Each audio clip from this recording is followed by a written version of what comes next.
여러분, 요즘 제일 많이 이야기가 나오는 게 부동산에서는 현금청산이죠. 아마 현금청산에 대한 이야기가 지금 핫이슈입니다. 핫이슈. 쉽게 말하면 정부가 공공주도로 개발함에 있어서 주민의 동의를 3분의 2까지만 받으면 쉽게 말하면 그 토지주나 그 주택을 가진 사람에게 현금으로 내줄 수도 있다는 이야기입니다. 물론 거기에 있는 사람들, 사는 사람들은 집을 받기를 원하죠. 공공주도 개발이라고 하더라도 지금의 공시지가로 받는 것보다가 아파트 한 채로 받는 게 훨씬 낫거든요. 훨씬 낫거든요. 토지주주 입장에서도 마찬가지입니다.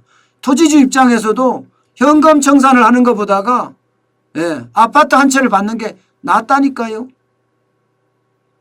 낫다니까요. 지금 정부가 지금 공공청산을 하려고 현금 청산을 하려고 하는 것은 꼭 그 기준에 부합되지는 않습니다. 어떤 기준이냐? 지난 2월 4일 날 부동산 25번째 정책이 발표됐잖아요. 그 당시에 공공주택으로 개발해서 쉽게 말하면 공급을 늘리겠다 이렇게 한 거 말입니다. 그러니까 2월 4일 이후에 집을 샀다, 거기에 부동산을 샀다 이러면 무조건 현금 청산을 한다는 거예요. 무조건 현금 청산을 한다. 이게 이렇게 됐을 때 과연 시장에는 어떤 영향을 미칠까? 아마 거래 절벽을 유발시킬 거예요. 예를 들어서 공공주도 개발을 하려고 하는 곳에 빌라를 산 사람이 있다고 쳐요. 그 사람 입장에서는요. 그 사람 입장에서는 그 빌라를 지금 팔 수가 없습니다. 왜? 2월 4일 이후기 때문에 그 빌라는 현금 청산이 됩니다. 현금 청산이 된다는 것은 공시지가 가격밖에 못 받는다는 이야기예요. 공시지가 가격밖에 못 받는다는 것은 일반적으로 시가하고 공시지가는 차이가 나잖아요. 그죠? 그럼 더 싸게 내놔야 된다는 거예요. 더 싸게 내놔도 사람들이 안 사는 거예요. 그런데 더 중요한 것은 어디에 개발할지를 정부가 집어서 발표한 것이 없습니다. 집어서 발표한 것이. 그냥 공공주도 개발을 하겠다. 서울에만 32만 가구 공급하겠다. 이게 다예요. 그러니 시장은 혼란이 거듭되고 있죠. 더 이야기하면 여러분,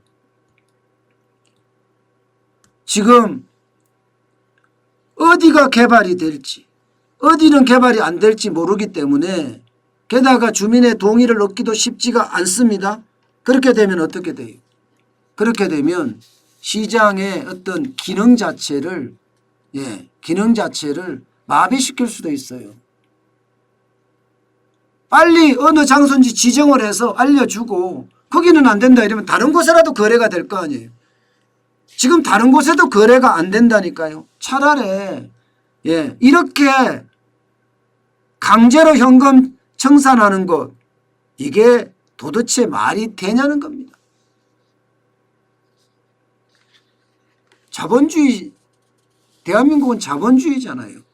자본주의 시장이라고 이야기하면 이렇게 강제적으로 밀어붙여서 이런 방법보다는요, 이거를 쌍팔년도식, 어떤 사람들은 그렇게 이야기합니다. 쌍팔년도 불도저식 대책이다, 이런 이야기까지 해요.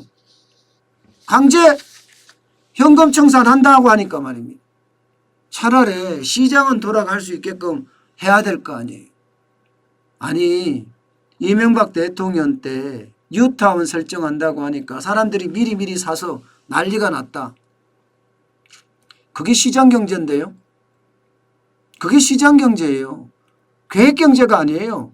대한민국은 사회주의 경제가 아닙니다. 그러면 거기에 합당한 어떤 보상을 이루어져야 되지. 그렇지 않고 강제적으로 현금 청산한다고 하면 법이 있다고 하더라도 반발이 일어날 수밖에 없죠. 예를 들어서 신규 매입자가 있다. 그러면 신규 매입자에게는 적어도 뭐 5년 10년 처분 못한다. 10년까지는 좀 그런가요? 한 5년 처분 못한다. 예. 만약에 5년 이내에 처분하게 되면 수익금을 전부 양도차익을 다 세금으로 한수받겠다. 이렇게 합리적인 시장의 선택이 필요한 거 아니겠어요? 무조건적으로 지금부터 사는 거에 대해서는 양도세 다 매기겠다. 그것을 또 법제화하겠다. 법제화하겠다. 이렇게까지 이야기를 해버리면 여러분 이 파장은 일파만파예요. 일파만파. 공동주택 특별법입니다. 내용에 보면 토시보상법에 준용이 되는데 여기에 구역 지정 전 토지 소유자는 가능하지만 나머지는 현금 청산의 원칙이며 예외적으로 장기간 실거주한 경우 우선권 플러스 알파 개념으로 적용이 된다. 뭐 이렇게까지만 이야기하고 있는 중이거든요. 이게 이제 바뀐다는 거예요. 2월 4일 이후 부동산 신규 취득자는 제외라고 되어 있습니다. 제외. 예. 그러면 여러분 이게 결국 시장에는요 계속 영향을 미칠 수밖에 없어요. 당연히 이런 게 있을 수 있죠. 그런데 법도 엄청 많이 바꿔요. 법 바꾸는 거 보면요. 야, 이사대책 후속대책법이 8개나 됩니다. 8개. 공공주택특별법. 예, 이게 바뀌고요.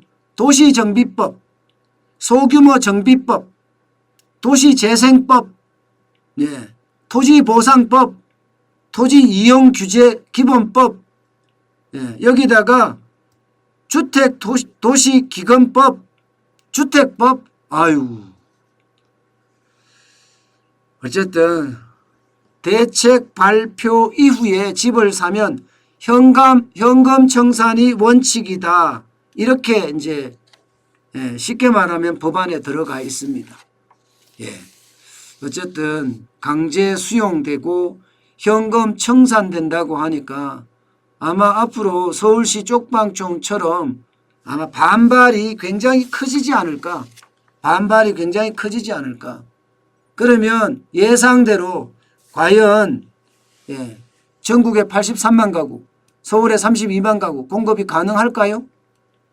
저는 쭉 두고 봐야 된다고 생각을 합니다.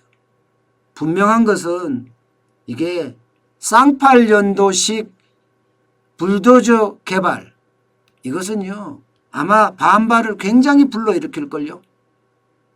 그렇게 되면 차질도 그만큼 커질 겁니다.